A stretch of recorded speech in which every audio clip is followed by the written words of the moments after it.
OMG. Hey everybody, I'm gonna lower my mask for a second just to say hello. How are you? I'm not around people, so chill out. I'm actually here in Jackson Heights, Queens today. This is the first tour I've done in Queens, and this is gonna be a doozy. Congratulations for clicking on this and watching a New York video that isn't the Statue of Liberty Empire State Building.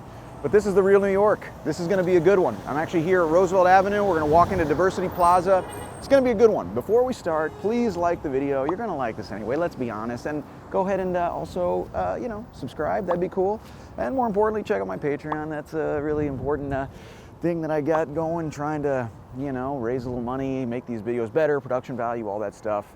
And, anyways, they're also the people who chose this video, my Patreon people. So you got them to thank. But it's gonna be a good little video today. We got a little bit to see. This is an awesome, awesome neighborhood. I'm really excited for it.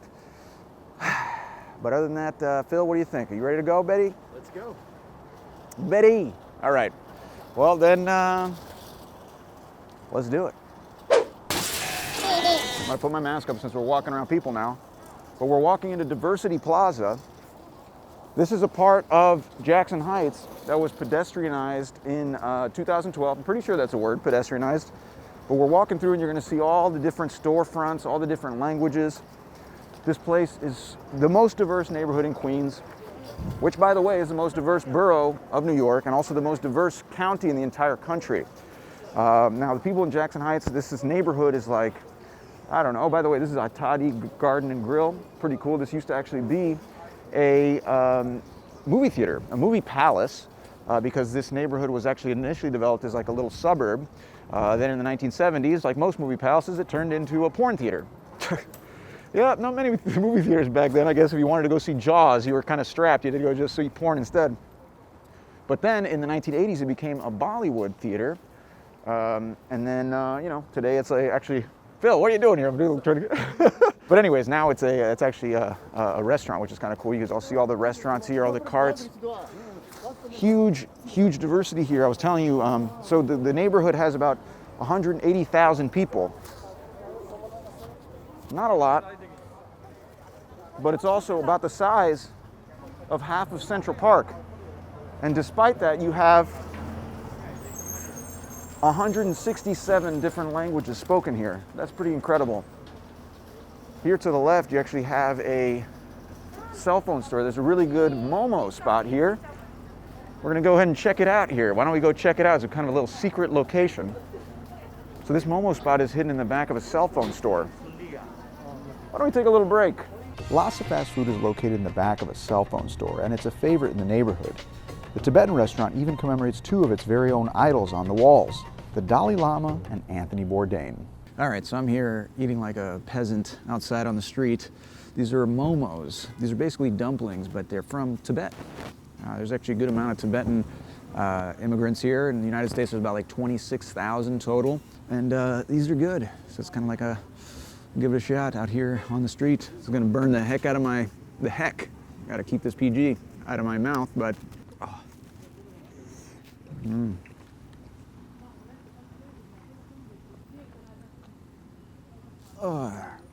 that was good. Well, that was pretty cool, huh? We're still moving, we're still hanging out, but that's one of the cool things about this neighborhood. You got all kinds of amazing, amazing food. You have over here Patel Brothers, the Indian market, obviously. You have Latin American, you have Nepalese, you have Tibetan. So the momos are Tibetan, obviously. You have Bangladeshi, Indian, Pakistani. This place is a racist nightmare. This place is where you would bring your racist friend to watch his eyes bleed. Wait, why would you have a racist friend? Who has racist friends? We're walking up to 37th Avenue, which is kind of the main drag of Jackson Heights. Now, to give you guys a little bit of the history of this neighborhood, it's a recent development. Now, in the early 1900s, Queens really started to kind of take off. Very different from Brooklyn. Now, Brooklyn started to explode throughout the 1800s as kind of America's first suburb, they called it, right? The reason was its proximity to New York City in the 1800s, because New York City was pretty much just Manhattan at the time. So it started to blow up throughout the 1800s. Then the Brooklyn Bridge is opened in 1883, and it continues to explode Brooklyn's population. Queens, however, didn't grow so quickly. because it wasn't so close to New York City, and it wasn't its own city. Brooklyn had incorporated as a city in the early 1800s. Queens didn't do that. Queens was just a collection of towns. So if you lived in this area, you were actually in one of the towns that encapsulated Queens. This was Newtown. Others were Flushing, Jamaica. So if you lived here, you were in your own town. You're like, yeah, I live in Newtown. You didn't live in New York City. You lived in Newtown. So it was a bunch of different towns, and then when New York City consolidated as the 5 boroughs in 1898, which, by the way, I talk about constantly because it's super, super important. When it consolidated in 1898, all of these towns were picked up into New York City. And shortly after, because it was consolidated, the Queensboro Bridge was finished in 1909. And leading up to its construction, there's a lot of speculation over the land here. People are trying to make some money, baby. That's what they're trying to do. Oh, look at all this stuff. This is very cool. All the toys. You want something, Phil? What would you want? What would you want? Give me a Rubik's Cube. You want a Rubik's Cube? You know how to solve those things? No. Why would you want? Why would you want it then? I can learn. Okay. All right. Well, anyways, after I get Phil a Rubik's Cube, I was talking about the actual Queensboro Bridge built in 1909. I talked about it in my Roosevelt Avenue video. That's right. But the Queensboro Bridge is finished, but before it, there's a lot of speculation here. In fact, one company called the Queensboro Corporation came in and bought hundreds of acres and developed it as kind of a suburb. Because it was being connected to New York, they saw a huge opportunity, like I said before. So to give you an idea, the population of Queens at the turn of the 20th century was a little over 100,000 people, maybe like close to 150,000 people. By 1930, it reached 1 million people. That's insane. That's an insane amount of growth. By the 1950s, it was at 1.5 million. So it was growing very, very quickly in the 1900s. If the 1800s is when Brooklyn exploded, the 1900s is when Queens exploded. And you have here in Jackson Heights a neighborhood that is the most diverse out of all of them. Now, I was telling you this neighborhood was developed by the Queensboro Corporation. This is like the first completely planned neighborhood, just from scratch in the 1900s. And so they bought up all this land, they developed these different apartment buildings. A lot of the apartment buildings here, because they were in the early 1900s, developed in a certain style. They developed in what they call Garden City style. Big developments that had gardens in the middle, so you don't have tons of parkland here in Jackson Heights. You have these apartment buildings and complexes that have their little private gardens inside. So it's a little different. But a very diverse neighborhood. It's always been diverse, so to track the development in the early 1900s when it was a suburb, it was more like first generation, second generation, Italians, people like that who moved on from their places in Manhattan, Italians who left Little Italy, the Jews who left the Lower East Side, people like that, and that's who it was marketed to. But as the century developed, you had in the mid-1900s, for example, you had more Latin Americans, and then in the 1960s, it really exploded. I'll tell you about that in a second, but check this out. They have the Diversity Center of Queens up there. You don't have to pan up there, Phil. I got the B-roll, baby, don't worry. But that's the Diversity Center of Queens. This is another thing about Jackson Heights. It's actually very diverse for different lifestyles. So there's a big LGBTQ population here. And in fact, we're about to cross Edgar Garçon corner here. Sorry, Edgar Garçon. I gotta use the accent here. Come on, this is crazy. He's a man who was actually beaten to death. Not to be too dark, but he was beaten to death. He was a gay man who was beaten to death here nearby. And in response to crimes like these that happened around here, there's a big push to protect gay rights. And there's actually the biggest gay pride parade in New York outside of the one in Manhattan is here in Jackson Heights. It's kind of interesting too, because this is something that happened in Manhattan as well. You have people who are coming from different countries and living here, people from, Southeast Asia, from Latin America, who have different, more norms and things in their countries. But they come and they're here and they work and they're busting their butt, trying to stay busy and actually, achieve the American dream. So they're not as interested in what you're doing with your life as long as you're not bothering them. And, and it's kind of interesting how everyone kind of just coexists in neighborhoods like this. It's kind of a beautiful thing. Well, first of all, this is PS 69. Pretty cool building. But over here to the left, you have the arepa lady. Woo, baby, these things are good. Holy Lord. If you don't ever had an arepa before, arepa, sorry. They're these like little corn stuffed or with cheese or with different things. And they're from places like Colombia, but they also have versions in El Salvador and other places as well. I may have to have one of those here in a second. So to continue my food show where I eat on the curb at different restaurants, thought I'd try one of the arepas from Arepa Lady. Here we go.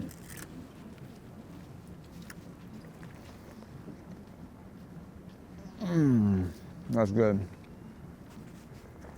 So Arepa Lady started as a food cart, and she worked her way up to getting that storefront. This is very common for the American dream here in New York City.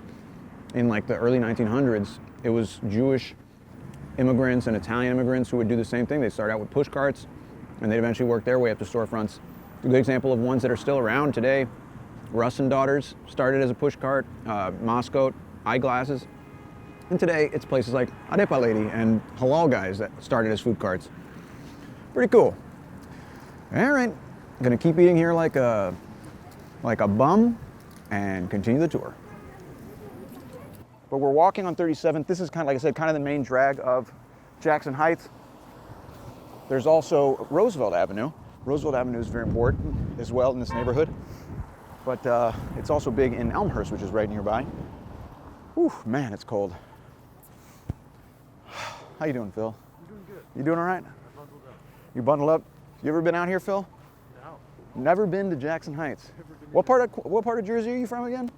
Scotch Plains, it's like Central Jersey. Central Jersey, and you've never been to Jackson Heights? This is it, the most diverse county, the most diverse neighborhood in Queens. What I think is so cool about places like this is that to me, it really shows what New York is all about. People always come to visit and they stay a lot in Manhattan and they go to restaurants and they see the artists and they see the people working at the restaurants and the people with their carts and all that stuff and they wonder, this is great, look at the diversity, but these people can't afford Manhattan. People like that, they live in places like Queens, they live in places like Jackson Heights.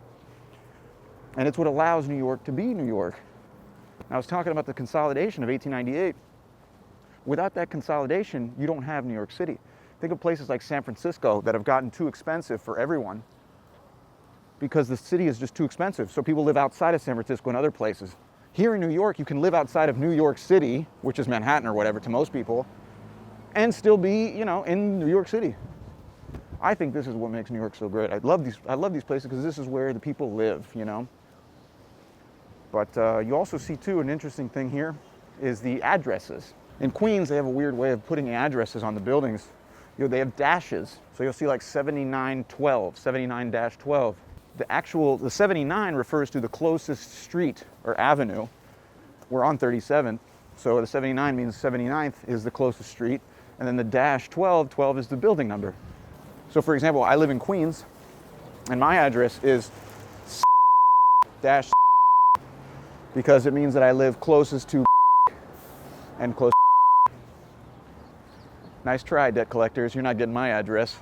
So Queens, by the way, like I said, wasn't developed as quickly as Brooklyn or obviously as New York City back in the day, but it's been around for a while. There have been settlements here since the 1600s. It got the name Queens for Queens County. It was one of the 12 counties in New York early on, named Queens, just like Kings County is Brooklyn. Queens was named Queens after the Queen, they think. There was no proof of this, but they think it was Catherine of Braganza, who was a consort to Charles II, who was the king. Just like Richmond County is named after the Duke of Richmond, who's Charles II's son, bastard son. All right, over here to the right, you have John's, J-H-N. It's been there for a long time, 1897, but they sell this ice cream thing called the kitchen sink, $63. Yeah, and it's humongous. That's why it's called the kitchen sink. So over here to the north, you have an actually really cool story. I'm gonna jump cut there now. Oh, look at those facts. I made a quick jump. I'm here in front of Community United Methodist Church. This church is actually famous for being the birthplace of Scrabble. Ever heard of it? The story is that a man named Alfred Mosher Butts, who lived here, Butts, grow up. He was a resident of Jackson Heights. He was an out-of-work architect, but he wanted to develop a word game that people would like, right? He thought one of the reasons why word games weren't as popular as card games was because there was no competition aspect to it. So he went back through old New York Times crossword puzzles and noted the frequency with which letters were used. And according to that frequency, he assigned them point totals and point values. And he created the game that at first he called Lexico. Then it morphed into crisscross words. And then he debuted it and tweaked it here in the basement of the Methodist church here. And eventually one of the fans bought the rights from him and was able to get it into Macy's, and that's where it started to explode in popularity. But it all started right here at the Community Methodist Church here, Community United Methodist Church in Jackson Heights, Queens. In fact, they have a little plaque right over there, and they also have a street sign that commemorates it as well with the point totals for each of the letters. Yeah, isn't that cool? Look at that, isn't that crazy? But with that, I guess I'll go back to the tour.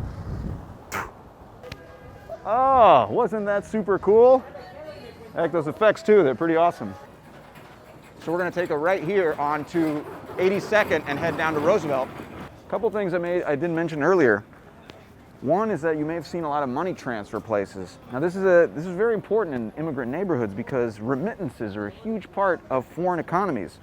You have countries like, Mexico, Honduras, Southeast Asian countries where people are sending money. All the immigrants who leave are sending money back to their families, etc. And in some places like Honduras, that can make up to 15% of the GDP of those countries.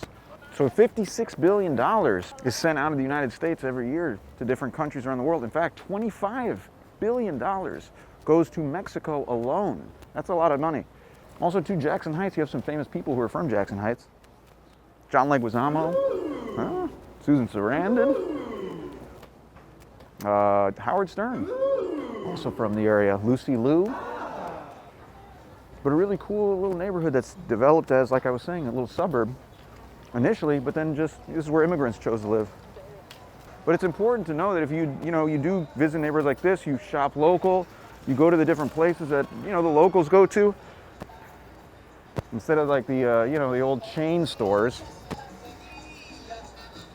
So now we're walking down towards Roosevelt, which is where a lot of the Latin American stores, Los Latinos, jodido, are located.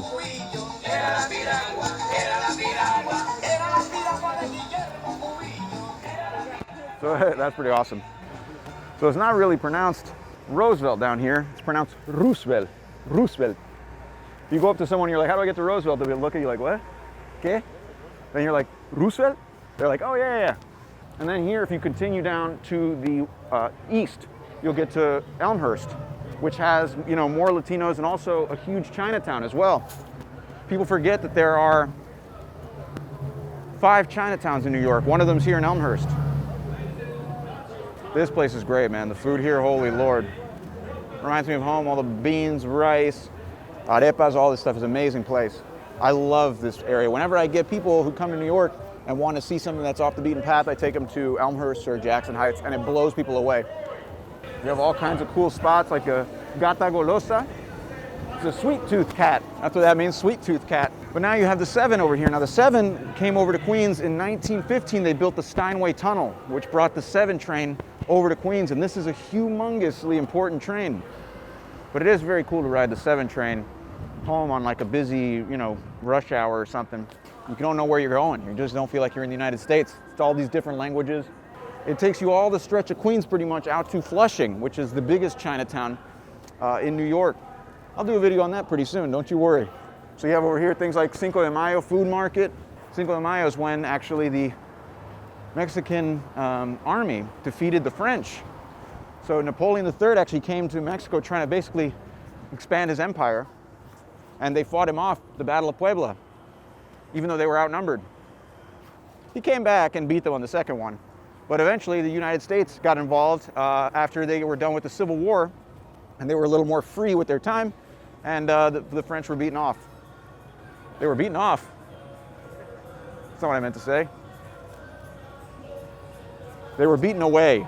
So you see all these different restaurants, and now you see all the signs in Spanish, right?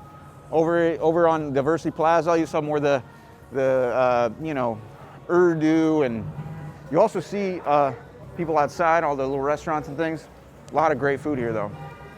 You also have here in the neighborhood a thing they call bailaderos, or they call them románticos. These are bars where you can go and, these poor guys who are away from their families in Mexico, and they go and you can pay for a dance, just a dance with people, with women who are there. They used to call them taxi dance halls because you'd pay like a taxi ride. You just pay and then you get a dance and you can just talk and hang out and have some companionship. Non-sexual, which is kind of interesting. In fact, Henry Miller wrote about these in one of his novels. It's also cool too. Look at that. Phil, see that? Look at that. Yeah, little did you know I have my own franchise here in New York.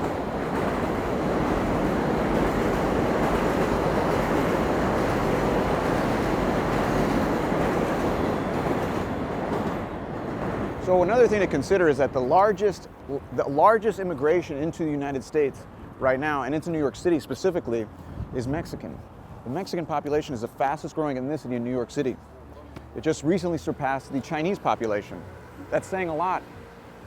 Also, too, they say in just a few years, the Mexican population is going to be the biggest Latin American population in New York City, which is also saying a lot considering there's around 700,000 Puerto Ricans and around like 600,000, that was cool, they say hi, and around 600,000 Dominicans.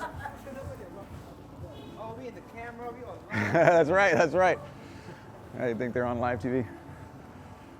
You know, it's so funny, man. People always see this camera and they're like, this guy is famous. He lives with roommates in Ridgewood, Queens. No big deal. But I was talking earlier about how in the 1950s immigration really picked up here, Latin American. But then in the 1960s is when immigration exploded. And one of the reasons was it was called the Hart-Celler Act. It was passed in 1965. In fact, Lyndon Johnson signed the actual bill.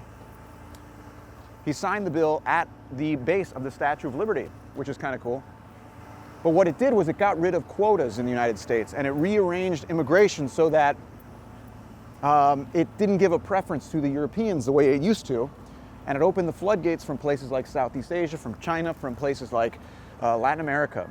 And since then, foreign-born population in the United States has exploded. I think it's at like 59 million now. So this act actually had a lot to do with it. So the Chinatowns exploded around that time. The Latin American population exploded around that time. It's a very important point. There you go, you got the Statue of Liberty right there. Yeah, that's pretty cool, huh? See him? Hi.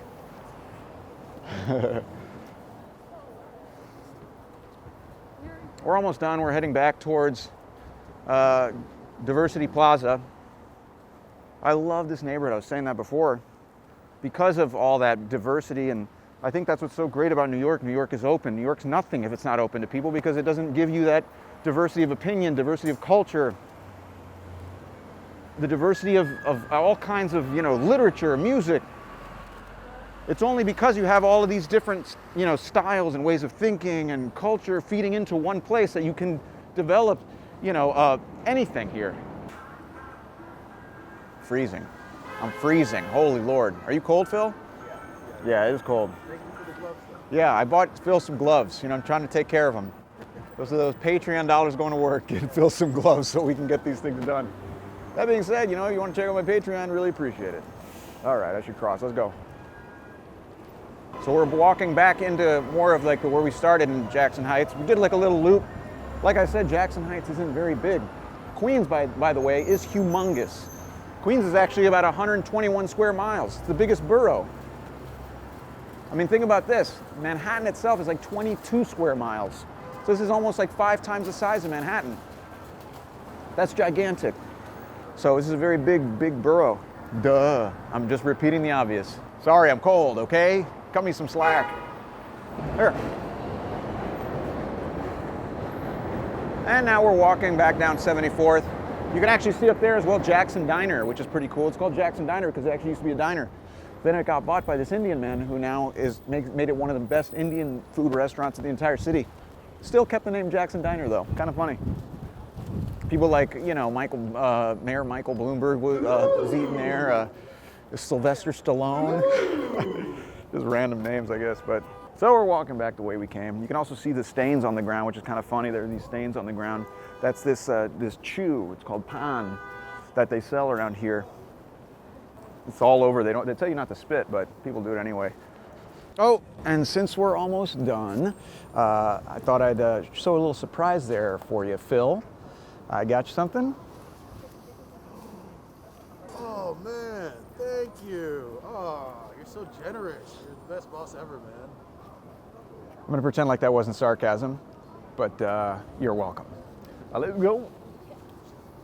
Well, it looks like we're going to end up right where we started. Let's cross here. Phil?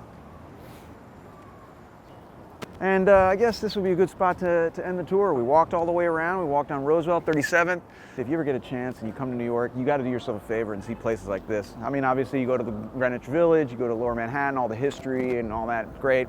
But this is where New York, like the heart of New York, that immigration, the settlers make their home, the people who bring their energy and their ambition and their American dream with them. This is where it lives in New York, so that's a pretty cool thing.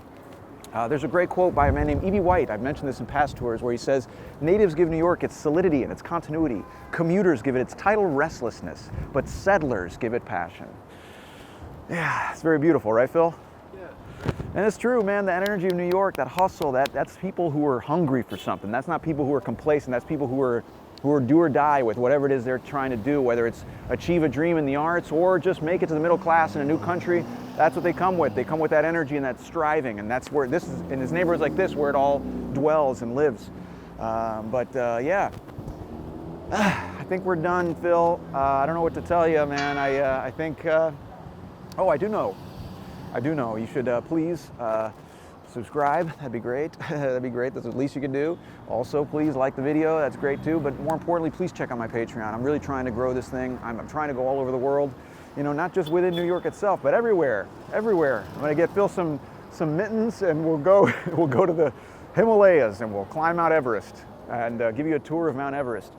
But no, this is the best, one of the best neighborhoods, I think, in New York City. And yeah, I don't know what to tell you. What do you think, Phil? Did I miss anything? As far as I know, no. Not as far as you know, no. Per usual. You know, it's great. I get to take Phil to these places for the first time too. He's seeing all this stuff for the first time as well. He's lived in New Jersey his whole life, and he hasn't been here. So it's great. So you guys are living vicariously through Phil. Think about it that way. But yeah, it's pretty much done. Well, I guess Jackson Heights, Queens, New York. Sick.